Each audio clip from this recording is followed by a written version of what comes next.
आप बीती रहस्य के एक और एपिसोड में आप सबका स्वागत है।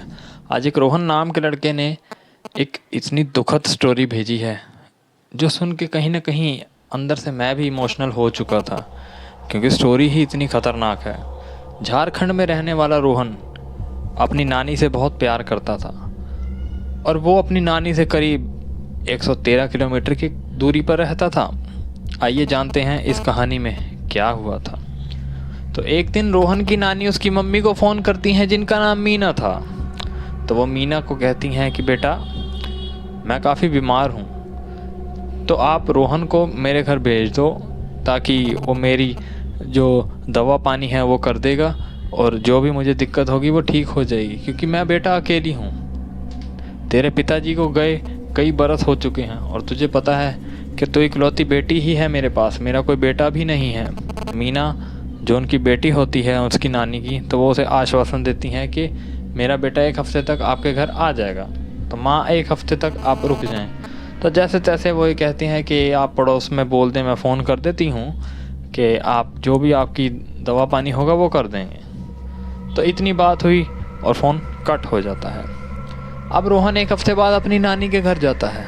अब जो भूतिया घटनाएं शुरू होती हैं वो यहाँ से हैं असली। जब वो अपनी नानी घर पहुँचता है तो उसकी नानी एक चेयर के ऊपर बैठी होती है सफ़ेद चादर लेके, और वो जैसे ही गेट खटकाता है तो वो उसको आवाज़ देती हैं कि बेटा अंदर आ जा। वो अंदर जाते ही देखता है कि नानी सफ़ेद चादर लिए पड़ी हैं। वो कहीं ना कहीं डर भी जाता है और हैरान भी हो रहा होता है कि ये नानी, पहली बार ऐसा हुआ है कि नानी ने मुझे अंदर बुलाया है, नहीं तो नानी मेरा इंतज़ार करते हुए बाहर ही बैठती थी। तो वो अंदर जाता है, देखता है, घबराते हुए वो जैसे ही चादर हटाता है तो वहाँ नानी नहीं होती, वहाँ सिर्फ कपड़े पड़े होते हैं। और नानी पीछे से आती हैं उसकी चाय लेके कि दे बेटा तू आया है चाय पी ले। वो कहीं ना कहीं डर भी जाता है और हैरान भी होता है कि नानी को कैसे पता चला कि मैं पहले कुछ और पीता था और अब चाय पीता हूँ। ये तो मैंने नानी को इतने साल हो गए नहीं बताया। चलो कोई बात नहीं। उसके बाद नानी उसे कहती हैं बेटा तू बहुत थक चुका होगा, तो एक काम कर, तू सो जा। वो कहते हैं नानी अभी तो आया हूँ, अभी तो आपके साथ बातें करनी है, आपकी दवा पानी है। वो कहती है नहीं बेटा अब कोई ज़रूरत नहीं है, अब मैं ठीक हो चुकी हूँ, देख तेरे सामने तो खड़ी हूँ। वो कहीं ना कहीं हैरान हो जाता है और अपनी माँ की बात याद करता है कि जो उसकी माँ का नाम मीना है। अपनी माँ की बात याद करते हुए कहता है कि मम्मी तो बता रहे थे कि नानी से खड़ा भी नहीं जा रहा, नानी की तबीयत बहुत ख़राब है, लेकिन नानी तो एकदम फिट लग रही हैं। हाँ ये है कि जो नानी का चेहरा है वो थोड़ा डल डल सा दिख रहा है ज़्यादा, क्योंकि एज फैक्टर तो होता है, लेकिन जब बंदा बीमार होता है, जब गंभीर बीमार हो जाए एकदम सीरियस, तो वो वैसा फेस दिख रहा था।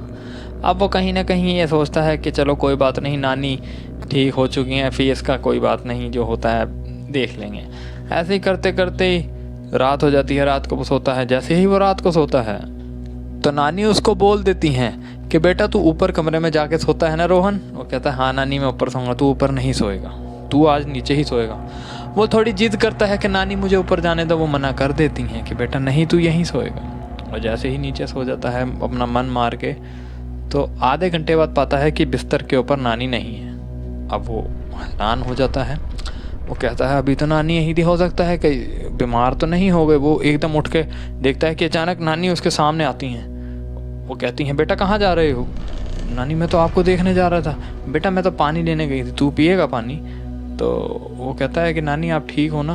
वो कहती है हाँ बेटा तेरे सामने तो हूँ, तुझे किस चीज़ की टेंशन हो रही है कि मैं बीमार हूँ, सो जा बेटा, सुबह जल्दी उठना है। ऐसे ही करते करते कई दिन और बीत जाते हैं। तो 1 हफ्ते बाद अचानक क्या होता है, जैसे वो खाना खाने लगता है ना, तो जैसे ही उसको नानी खाना लेके आती है तो वो देखता है जो चावल हैं उसमें कुछ कीड़े से चल रहे थे। अब वो नानी से पूछता है कि नानी आपने चावल सही से नहीं बनाए साफ़ करके, और ये रोटी इतनी ठंडी क्यों दे रहे हो आप मुझे 1 हफ्ते से। आपके घर में तो इतनी बढ़िया गैस सिस्टम लगा हो, आप गर्म करके खा सकते हो, नहीं कर पा रहे तो मुझे बता दो। वो उस टाइम नानी कुछ नहीं बोलती, बस इशारा करती हैं एक ऊपर छोटा सा डब्बा पड़ा होता है उस तरफ। अब वो डब्बे की तरफ देखता है, वो देख के कुछ सोचता है और ज़्यादा नहीं सोच के खाना खाना शुरू कर देता है। ऐसे करते करते कई दिन और बीत जाते हैं। कई भूतिया घटनाएं उसके साथ और होने लग जाती हैं। एक दिन अब उसका जाने का वक्त आ गया तो नानी उसको बोलती हैं जैसे ही वो जाने लगता है, बेटा सुन तू जा रहा है। वो अपनी नानी के पैर छूता है, नानी उसको कुछ पैसे देती हैं जैसे बच्चों को देती हैं। तो उसके बाद वो जैसे ही जाने लगता है नानी उसे कहती है कि तू बेटा ऊपर जाना चाहता था ना कमरे में, तुझे बहुत अच्छा लगता है कमरे में जाना। वो कहता है हाँ नानी मैं जाना चाहता हूँ। और बेटा मैं उस दिन डब्बे में इसलिए इशारा कर रही थी क्योंकि उस डब्बे में तेरा कुछ कीमती सामान पड़ा है, उसको ले। वो जैसे ही देखता है वहाँ पे काफ़ी सारे पैसे होते हैं, नानी वो बिल्कुल नानी को गले लगाता है, खुश हो जाता है पैसे लेने के बाद।